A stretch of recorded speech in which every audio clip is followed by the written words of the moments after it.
Bismillahirrahmanirrahim. Assalamualaikum warahmatullahi wabarakatuh dan salam sejahtera kepada seluruh rakyat Malaysia yang dikasihi sekalian. Seperti yang umum ketahui bahawa salah satu strategi untuk memutuskan rantaian COVID-19 adalah memastikan pematuhan rakyat kepada setiap SOP yang dikeluarkan oleh kerajaan. Oleh sebab itulah, setiap hari saya akan memulakan laporan harian ini dengan tindakan Task Force Operasi Pematuhan bagi memastikan pematuhan rakyat kepada SOP yang diperkenalkan oleh kerajaan. Semalam, PDRM melalui Task Force Operasi Pematuhan melibatkan 3,028 pasukan pematuhan yang terdiri daripada 23,274 anggota. Task Force telah membuat 52,327 pemeriksaan bagi memantau pematuhan SOP PKPP. Sebanyak 3,618 pasaraya, 4,672 restoran, 1,217 kilang, 1,511 pasar awam dan pasar tani, 2,946 tempat ibadah serta 1,230 tempat riadah telah diperiksa oleh Task Force Operasi Pematuhan. PDRM telah menahan 508 individu di atas kesalahan engkar arahan PKPP. Daripada jumlah itu, seramai 501 individu telah dikompaun, manakala 6 individu lagi direman dan 1 dijamin. Antara kesalahan arahan engkar PKPP termasuklah masih lagi tertinggi, iaitu tidak memakai pelitup muka seramai 160, gagal menyediakan peralatan ataupun merekodkan butiran diri 113 individu, gagal mengamalkan penjarakan fizikal sebanyak 97 individu, premis beroperasi lebih masa 33, aktiviti di pusat hiburan masih ada lagi sebanyak 10 dan 95 yang lain. Senarai 3 degree paling tinggi untuk individu di kompaun atas kesalahan engkar arahan PKPP adalah wilayah persekutuan sebanyak 192, Selangor seramai 155 individu serta Sabah 36 individu. Task Force Operasi Pematuhan akan terus mempertingkatkan kawalan bagi menguatkuasakan arahan SOP pematuhan SOP PKPP ini dan akan terus mengambil tindakan bukan sahaja terhadap individu tetapi juga terhadap premis-premis perniagaan yang berkaitan. Mengenai kawalan sempadan negara, Ops Benteng yang melibatkan agensi-agensi beruniform masih lagi mengawal ketat sempadan negara daripada dibolusi oleh parti, terutamanya melalui lorong-lorong tikus. Sejak 1 Mei 2020, sebanyak 1,073 pemantauan udara telah dilaksanakan di Sabah dan Sarawak yang melibatkan TUDM, APMM dan pasukan gerakan udara PDRM bagi mengekang kemasukan parti di kedua-dua negeri berkenaan. Selain daripada itu, sebanyak 22 siri rondaan maritim melibatkan 54 inisiatif bertanya khabar, 64 pemeriksaan serta penggeledahan telah dibuat. Semalam, Ops Benteng telah berjaya menahan 18 parti serta berjaya merampas 3 kenderaan darat. Ops Benteng turut mengadakan sebanyak 295 sekatan jalan raya ataupun SJR di seluruh negara yang melibatkan 221 SJR di bawah PDRM, 65 SJR di bawah ATM dan 9 SJR di bawah AKSEM.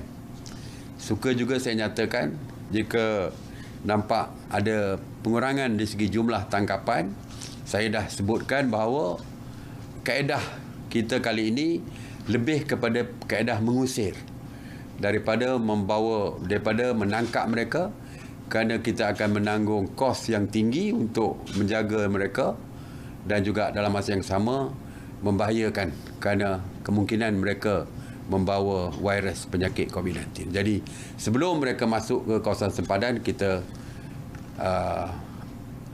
saya nak kata halau tu kasar, usir mereka keluar supaya tidak masuk ke dalam negara kita. Mengenai ops sanitasi awam COVID-19, sejak 30 Mac 2020, KPKT telah melakukan 10,838 operasi yang merangkumi 136 zon. Semalam sebanyak 38 operasi sanitasi meliputi 10 zon merah, 11 zon kuning dan 8 zon hijau di 13 buah negeri. Ops sanitasi ini melibatkan 260 anggota Jabatan Bomba dan Penyelamat Malaysia serta 188 anggota pihak berkuasa tempatan ataupun PBT dan juga 27 daripada agensi-agensi lain. 26 jentera Jabatan Bomba dan Penyelamat telah digunakan dalam operasi sanitasi awam semalam. Mengenai kuarantin wajib, daripada 24 Julai hingga 27 Oktober 2020, seramai 55,833 rakyat Malaysia pulang ke tanah air melalui pintu-pintu masuk antarabangsa. Daripada jumlah itu, 9,002 individu sedang menjalani kuarantin wajib di 64 buah hotel di seluruh negara dan ditempatkan di premis-premis lain seperti Institut Latihan Awam, institusi swasta dan lain-lain di seluruh negara. 381 individu telah dibawa ke hospital untuk rawatan COVID-19, manakala 46,450 individu telah dibenarkan pulang ke rumah masing-masing. Mengenai tapak binaan, sejak April sehingga 27 Oktober 2020, sebanyak 12,919 jumlah pemeriksaan telah dilakukan oleh anggota penguatkuasa Lembaga Pembangunan Industri Pembinaan Malaysia ataupun CIDB yang melibatkan 7,758 tapak binaan di seluruh negara. Semalam, anggota penguatkuasa telah membuat pemeriksaan di 24 tapak binaan di seluruh negara. Daripada jumlah itu, 17 tapak binaan mematuhi SOP yang telah ditetapkan, manakala 5 tapak binaan lagi tidak patuh dan diberikan amaran, manakala 2 tapak binaan pula tidak beroperasi. Sidang khas hari ini mendengar pembentangan daripada Kerajaan Negeri Sabah mengenai peningkatan kes positif COVID-19 di Kampung Pengaraban, Kampung Tanjung Kapur dan Kampung Landung Ayang di daerah Kudat.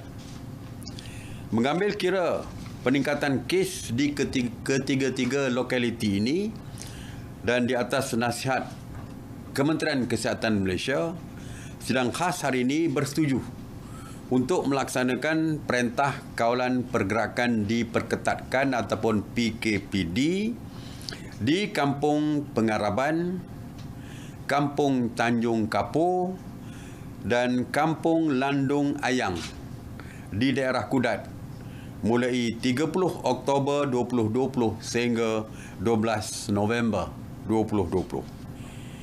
PKPD bagi ketiga-tiga lokaliti ini merangkumi sebanyak 2,393 unit rumah yang melibatkan seramai 13,884 orang penduduk. SOP PKPD di ketiga-tiga lokaliti ini samalah dengan SOP PKPD lain yang saya umumkan, seperti tidak boleh keluar rumah, tidak boleh keluar kawasan kecuali kecemasan, semua aktiviti ekonomi diberhentikan, tidak dibenarkan, aktiviti sosial, agama lain-lain juga tidak dibenarkan, majlis-majlis tidak dibenarkan. Cuma kedai runcit seperti biasa kita benarkan beroperasi dari jam 6 pagi hingga 6 petang bagi memberi peluang kepada penduduk membeli barangan keperluan asas yang lain selain daripada bahan makanan, termasuklah susu bayi, lampin bayi dan sebagainya. Dan pengurusan bencana negeri Sabah akan mengkoordinasikan dari segi bantuan makanan kepada penduduk-penduduk yang berkaitan. Kerajaan sebelum ini telah mengumumkan pelaksanaan PKPB di seluruh wilayah persekutuan bermula 17 Oktober sehingga 30 Oktober 2020. Di Labuan, kerajaan sebelum ini mengumumkan PKPB di wilayah persekutuan Labuan bermula 17 Oktober sehingga 30 Oktober, iaitu lagi 2 hari lah.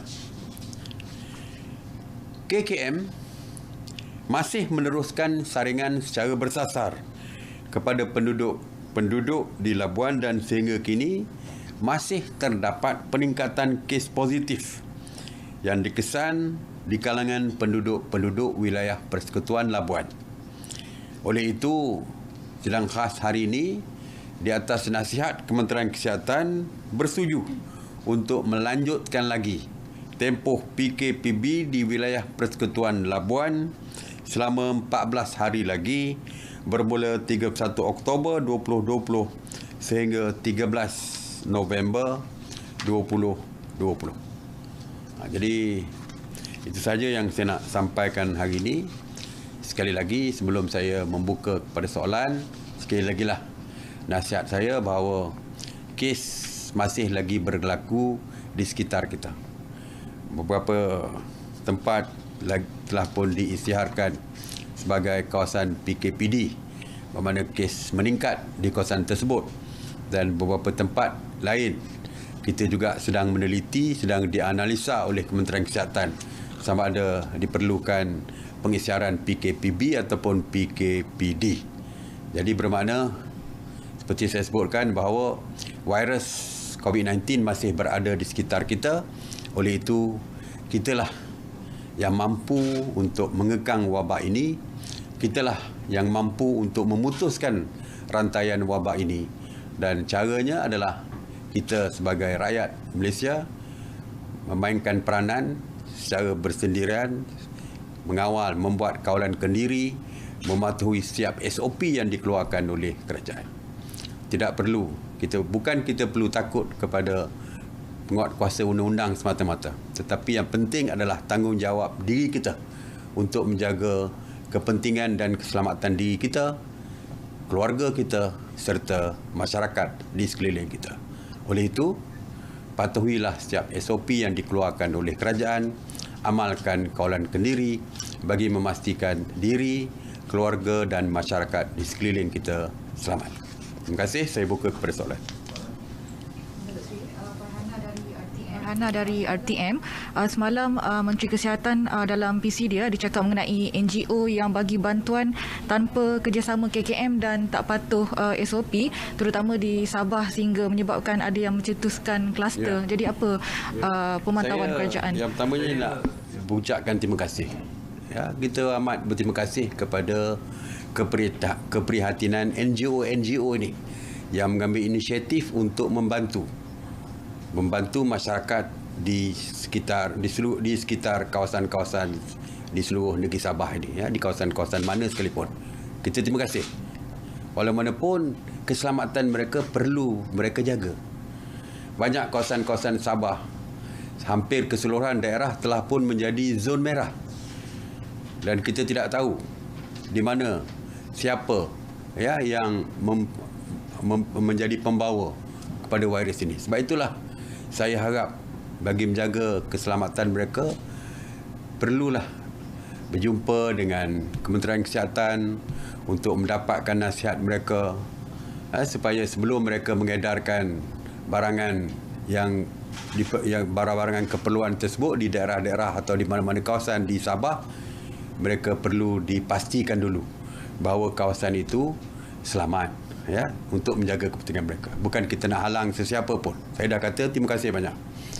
Yang keduanya, kalau boleh berjumpa juga dengan Jawatankuasa Bencana peringkat negeri yang mengedarkan makanan kalau di kawasan PKPD. Sebab kita nak supaya kalau mereka tak tahu kawasan mana yang telah pun diedarkan, mungkin mereka akan menghantar tempat yang sama sebanyak 2 kali. Mungkin ada yang mendapat ekstra, ada kawasan yang kurang. Jadi lebih baik kalau berjumpa juga dengan Jawatankuasa Bencana Sabah yang mengedarkan makanan supaya mereka dapat menyelaras dari segi penghantaran makanan tersebut. Jadi bukan kita nak menyekat, tetapi kita juga bertanggungjawab untuk menjaga kepentingan kesihatan NGO yang sangat prihatin ini kepada masyarakat. Jadi kita nak jaga keselamatan mereka. Jadi itu saya hubungi KKM, bincang dengan KKM, dapatkan kepastian status kawasan nak dipergi. Dari segi pengedaran pun dapatkan nasihat daripada Jawatankuasa Bencana Negeri Sabah, Pengurusan Bencana Negeri Sabah. Okey. Sorry Datuk Seri, Nur Kalbi dari Bernama. Datuk Seri nak tanya, kalau ada student yang sang belajar ke luar negara untuk bulan hadapan, adakah ia dibenarkan? Kalau dibenarkan, apa syaratnya? Dia ada 2 jenis pelajar ni. Satu yang baru menerima tawaran untuk belajar. Satu lagi mereka yang dah belajar tapi balik sementara waktu ke Malaysia dan nak pergi balik untuk menyambung pelajaran. Jadi memang kita benarkan. Yang mereka perlu adalah, kalau yang baru, surat tawaran ke universiti. Dan yang kedua ialah kalau yang nak menyambungkan pelajaran, mereka tentu ada bukti, ya, bukti mengenai di mana universiti mereka, dan juga mungkin ada jadual pembelajaran di universiti tersebut bagi membuktikan mereka perlu balik untuk menyambung semester dan sebagainya. Biasanya ada surat daripada universiti yang mengatakan semester ini akan dibuka mulai sekian-sekian, jadi mereka perlu tunjukkan surat tu. Tidak, mereka hanya perlu membeli tiket dan waktu di immigration tunjukkan saja surat bukti yang mereka perlu pulang ke universiti masing-masing. Bagi yang baru, mereka juga dibenarkan untuk membawa peneman. Mungkin ibu bapa mereka untuk menghantar. Maksimum kalau tak silap saya 2 orang. Ini merupakan SOP lama juga ni yang telah pun kita umumkan mengenai kepulangan pelajar untuk belajar di universiti masing-masing. Kalau tak silap saya 2 orang ya, boleh meneman mereka, terutamanya pelajar-pelajar baru yang ingin meneruskan pelajaran memulakan pelajaran di luar negara. Jadi memang kita benarkan dan kita memang mempermudahkan pelajar-pelajar untuk menyambung pelajaran ataupun memulakan pelajaran di luar negara. Okey. Setinggi, sekiranya angka jangkitan COVID-19 tidak menurun, katakan dalam tempoh 3 hingga 6 bulan akan datang, apakah perancangan jangka masa panjang kerajaan dalam melaksanakan PKB ataupun PKPD? Terima kasih. Mesyuarat Jawatankuasa Sidang Khas MKN telah bersetuju mewujudkan satu jawatankuasa tindakan mengenai pandemik ini, yang saya mempengusikannya untuk melihat dan membuat perancangan jangka sederhana dan jangka panjang. Sekarang ni apa yang kita lakukan adalah short term measure ni kita dah buat. Cuma kita nak planning dari segi jangka pendek, jangka sederhana dan jangka panjang. Ada 9 kluster diwujudkan yang merangkumi semua sudut. Sama ada dari segi ekonomi, ya, ada dari segi pendidikan, dari segi kesihatan, ada 9 semuanya. Jadi jawatankuasa ini setelah pun dibentuk, menteri-menteri yang berkaitan telah pun dilantik untuk mengetuai 9 kluster tersebut. Mereka sedang merangka cadangan jangka sederhana dan jangka panjang ini, dan saya percaya dalam masa yang terdekat mereka akan bentangkan kepada jawatankuasa induk menangani pandemik COVID-19 ini. Dan saya sebagai pengurusinya, insya-Allah kita akan tengok perancangan kita sehinggalah jangka panjang. Kita pun tak tahu. Sebab seperti kita tahu, COVID-19 ini kita tidak tahu bila akan berakhirnya. Seperti yang saya pernah jelaskan bahawa selagi vaksin tidak diperolehi, selagi itulah bahaya sentiasa berada di keliling kita. Dan kita mesti meneruskan kehidupan kita. Walaupun ada di sekitar kita COVID-19 tersebut, penghidupan mesti diteruskan. Cuma kita perlulah mengamalkan keluaran kendiri untuk menjaga kepentingan kita. Dan dalam masa yang sama, pihak kerajaan akan menyediakan plan, tindakan, perancangan jangka sederhana dan jangka panjang ini, kerana seperti saya kata tak tahu bila kes COVID ini akan selesai. Jadi insya-Allah kita akan umum bentang kepada sidang khas dan akan umumkan perancangan-perancangan kita itu nanti. Datuk Seri Kawirajan dari Bernama. Datuk Seri, ada pihak yang meminta kerajaan supaya tidak mengumumkan pelaksanaan PKPB atau PKPD di sesuatu kawasan awal kerana ramai yang akan lari keluar dari kawasan, terutamanya pendatang asing. Ada juga satu komen di Facebook mendakwa ramai pendatang asing telah melarikan diri dari hentian Kajang dan ini mendatangkan kebimbangan kepada penduduk perampiran. Kita biasanya beri tempoh 2 hari sebelum kita lockdown kawasan-kawasan PKPD. Kita bagi 2 hari. Tujuan kita adalah dari segi persediaan. Nak polis, PDRM nak mobilize anggota mereka untuk mengadakan kawalan di situ. Kita nak bawa wire berduri atau kawat berduri, barbed wire untuk diletakkan di kawasan-kawasan pintu masuk dan sebagainya. SJR, kawasan-kawasan bukan saja jalan besar, jalan laluan besar, tetapi lorong-lorong tikus pun mesti kita letakkan pihak polis untuk mengawal kalau ada keluar masuk selepas itu. Sebab seperti kita katakan bahawa di kawasan PKPD tidak ada keluar masuk. Jadi semuanya perlu ditutup. Kawasannya perlu ditutup. Begitu juga dengan persediaan daripada Kementerian Kesihatan untuk membuat saringan secara bersasar. Jadi semuanya memerlukan persediaan. Jadi sebab itulah kita perlukan selama 2 hari. Ya, dan satu lagi, mana yang berada di luar kawasan perlu balik. Kalau tidak, 2 minggu mereka tak boleh masuk. Sebab kita kata luar pun tak boleh masuk, dalam pun tak boleh keluar. Jadi kita bila ada masa 2 hari sekurang-kurangnya, mereka boleh balik ke rumah masing-masing kalau berada di luar. Jadi ini memberi peluang. Tetapi yes, memang berlaku ada yang lari. Yang tak nak di lockdown tu, tertutup kat dalam tu, duduk di rumah tak boleh keluar tu, memang ada yang lari. Well, kalau mereka lari, tentu saja kita akan dapatkan khidmat bantuan daripada pihak polis untuk tangkap mereka. Kalau kita tak lupa dulu di Selangor Mansion, ada pekerja-pekerja asing yang lari. Akhirnya polis tangkap dia.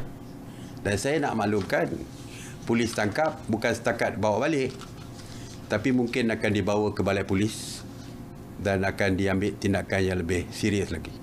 Jadi saya rasa tak perlulah nak lari keluar, sebab apabila mereka berada di dalam kawasan lockdown tersebut, PKPD, mereka akan dibuat saringan. Itu lebih baik kepada mereka daripada mereka lari dan tak tahu status. Dan bila mereka balik 14 hari, mereka mungkin membawa balik penyakit kepada keluarga mereka. Jadi lebih baik stay kat kawasan mereka, dibuat saringan COVID-19 dan kita pastikan mereka terselamat kalau berada di dalam kawasan PKD tersebut. Tetapi yang lari, insya-Allah polis akan mencari mereka. Okey, terima kasih. Kalau tak ada apa-apa. Assalamualaikum warahmatullahi wabarakatuh.